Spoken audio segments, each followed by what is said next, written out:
मध्य प्रदेश की पूर्व मुख्यमंत्री उमा भारती ने बड़ा बयान दिया है। उन्होंने बयान देते हुए कहा कि मध्य प्रदेश की डॉक्टर मोहन यादव की सरकार और केंद्र की मोदी सरकार में लेकर अच्छा काम कर रहे हैं। मुख्यमंत्री डॉक्टर मोहन यादव से उन्होंने अपेक्षा की है कि वह मध्य प्रदेश में शराबबंदी करेंगे और गायों के लिए अच्छी गौशाला बनाएंगे।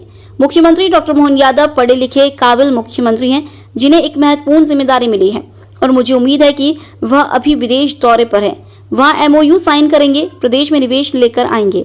अचानक निकल गया कि जब गंगा का मंत्रालय बना था ना, तो अशोक सिंघल जी कह रहे थे भगवान ने हमारी सुन ली।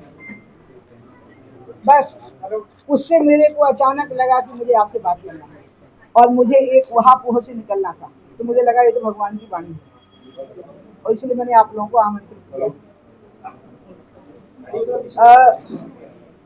मुझे जो कल ट्वीट हुए थे उन पर इतना बोल के खत्म करना है कि उसमें एक एक अक्षर, एक एक शब्द सत्य है, उसका कोई परिवर्तन नहीं होगा। अभी मेरा प्राकथन चलेगा, फिर जो आप सवाल करेंगे मैं उनको जवाब दे दूंगी। अब मेरी इच्छा है, मैं कोशिश करूंगी, मतलब मेरा ही प्रयास होगा कि मैं 5 मिनट में खत्म कर दूं प्राकथन, फिर आप सवाल करें। पहली बात यह है कि मुझे 2 लोगों का मेरे मन पर आध्यात्मिक भाव से, मैं लाखों संतों से मिली हूँ, लेकिन 2 लोगों का बहुत गहरा असर रहा। एक मेरे गुरु, जिनसे मैंने सन्यास की दीक्षा ली थी 52 में अमरकंटक में, और दूसरे विद्यासागर महाराज, आचार्य विद्यासागर महाराज। मेरे गुरु जी से जब मेरी बात हुई थी सन्यास दीक्षा के समय पे अमरकंटक में, तो उन्होंने कहा था कि परिवार से संबंध रखना है। मेरे सवाल के उत्तर में उन्होंने कहा था, लेकिन आसक्ति नहीं रखना है परिवार से, करुणा और दया रखनी है। और विद्यासागर महाराज से जब मैं आखिरी में मिली हूँ, इसके बाद उन्होंने देह त्याग दी, तो उन्होंने मुझे निर्देश दिया कि अब तुम भारती नाम को सार्थक करो, सारे भारत को, विश्व को अपने अंदर समाविष्ट करो, और इसलिए सब चीजों से मुक्त होकर के निर्द्वंद भाव से राष्ट्र सेवा के कार्य में लगो। तो मुझे अचानक लगा कि मैंने शायद ये दोनों गुरुओं की आज्ञा में कहीं कमी ला दी, जिसमें कि मेरा परिवार तो कभी मेरे लिए बोझ नहीं बना या परेशानी का सबब नहीं बना, बल्कि मैं ही उनकी परेशानियों का सबब बनी हूँ। जो मैंने उसमें एक्सपेक्ट लिखा है, वो बहुत योग्य लोग थे। लूट और डकैती तो छोड़ दीजिए, तो बहुत शाही लोग हैं, बहुत अच्छे लोग हैं, साफ सुथरी जिंदगी जीने वाले लोग हैं, शानदार जिंदगी जीने वाले लोग हैं। और जो स्थितियों का सामना उनको करना पड़ा, जो डकैतियां पड़ी नहीं, जो लूटें हुई नहीं, जो चोरियां हुई नहीं, उनके भी आरोप झेलने पड़े। मेरे इंजीनियर भाई को बीआरएस लेना पड़ा। एक भाई जो बड़े गांव में रहते हैं, अमृतलाल जी जो अभी हैं, अमृत सिंह जी, उनको नगर पंचायत अध्यक्ष पद से हटा दिया गया। और दूसरे भाई ने बीआरएस ले लिया, खेती करते हैं, आनंद और शांति से रहते हैं। 77 साल के हैं, एक 13 साल बड़े हैं, एक 10 साल। स्वामी भाई साहब मेरे से 15 साल बड़े थे।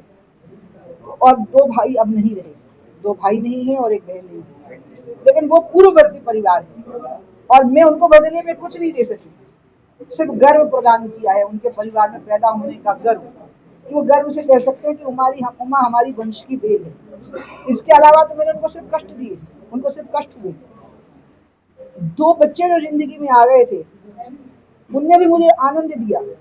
4 साल का बेटा और 9 साल की बेटी जब आए, तो एक 4 साल का था और वो 9 की थी। जो एक माँ बनने का सुख होता है, वो मैंने उनसे प्राप्त किया, उनको मैंने सिर्फ कष्ट दिया। इसलिए मैं उनके लिए बस कविता की 2 पंक्तियां अभी मैं सुन रही थी, उसमें एक शब्द बदल दिया मैंने, दुख की जगह पे नीर कर दूंगी। मैं नीर भरी जल की बदली, उमड़ी कल थी मिट आज चली। मैं प्यार से भरी हुई एक बदली थी जो उन पर बरस रही थी। मैंने जो कुछ उन पर बरसा सकती थी वो बरसाया है, जल उनका सिंचन किया है, लेकिन उस समय पे गर्जन तर्जन मेघ बिजली कड़कना वो भी उनने झेला है। और अब जब वो 20 का हुआ, वो 25 की हुई, तो मैंने अपने बहुत स्नेहशील भाई के परिवार को सौंप दिया कि इनके भविष्य का गठन अब आगे का आपको करना है। इसके अलावा मैं उनके बारे में कुछ नहीं बोलूंगी, क्योंकि मैं समझ गई हूँ कि जो मैंने गुरु जी की आज्ञा का ध्यान नहीं रखा कि करुणा और दया रखना, आसक्ति मत रखना। मुझे बच्चों से आसक्ति थी बहुत, दोनों से। और दूसरी बात जो विद्यासागर महाराज ने कहा था कि अरे अब तुम भारतीय बनो सिर्फ, और पूरे भारत को अपने अंदर समा के चलो। और ये भी कहा कि बुआ, मौसी, चाची, ताई, मामी नाम से तुमको संबोधित नहीं होना।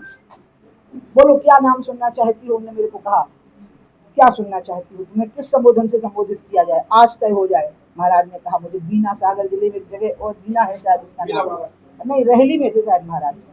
तो वहाँ कहा बहुत अस्वस्थ भी हो चुके थे, देहावसान से कुछ समय पहले की ही बात है। तो मुनिजन बैठे थे दोनों तरफ, वो मुनिजन मुझे बहुत अपार स्नेह से छलक रहे थे मेरे प्रति। छोटे छोटे बच्चे मुनि जो हो चुके थे, युवा पढ़े लिखे IIT और बहुत बड़े बड़े पढ़े लिखे बच्चे जो संन्यास ले चुके थे, साधक हो चुके थे। मैंने कहा जो मुनिजन तय कर देंगे आज से मैं वो कहलाऊंगी। तो महाराज ने कहा बताओ तुम लोग, तो बोले दीदी माँ।